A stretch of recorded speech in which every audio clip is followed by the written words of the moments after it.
Hello everybody and welcome to Igor's Japanese Language Dojo, the ultimate place to study and analyze Japanese grammar. Today I will be talking again about the causative form, but this time in my second episode I will show you how to use it with intransitive verbs. So in case you have missed the previous episode, I will post a link to that episode in the description box below and in the carding in the upper right corner so you can go back and watch it if you are missing some of the fundamental pieces of information regarding the causative form. However, if you are already prepared, then let's get cracking with our episode today. Now, let's analyze first the sentence pattern. The common sentence pattern that occurs with the causative form of intransitive verbs is the following one. And it is relatively simple. It only consists out of three elements, and those elements are the agent, the person that is being made to do something, and the verb in its causative form. So you can see here that the pattern overall is not so difficult and it is relatively simple. However, what is not simple is the system of particles that is being employed here, because the particles can really differ based on what you are marking. So for the agent, you are using only wa or ga. But for the person that is being made to do something, you can only use o or ni. Now, you can see here that the sentence pattern is really easy, and through enough practice, you can really master it and use it with confidence. However, you need to be very careful when you are choosing which particle to use in your process of marking. So once again, remember that the agent is marked with wa or ga, and the person that is being made to do something can only be marked with o or ni.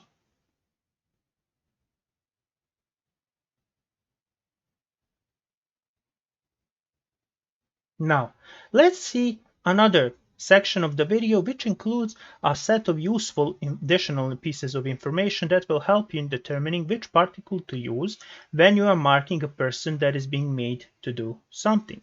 Now, this really depends on the volition of that person. So if that person is carrying out a particular action willingly, you can use either of the particles. However, if the opposite is the case and that person is carrying out the action unwillingly, then you can only use O. O is also special here because it is also used for inanimate objects, and when there is a verb that expresses something uncontrollable in your causative sentence, such as surprise or laughter and similar other things that are not in the domain of that person's control. So you need to keep that in mind.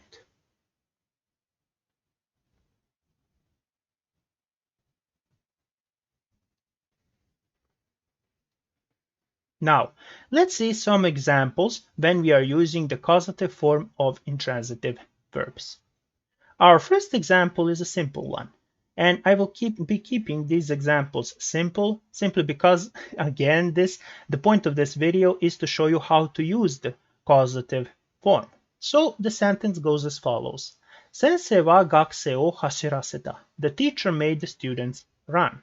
You can already guess here from the usage of the particles who is the agent and who is the person that is being made to do something. You can see here that wa is marking the agent and that is the teacher, while the persons that are being made to run are the students and they are marked with o, and we have the verb hashiru in its causative form.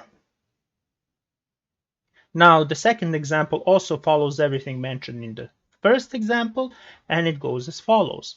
Watashi wa kare o tataseta. I made him stand. Once again, we can see here that the watashi is the agent, while kare is the person that is being made to do something, in this sentence, to stand.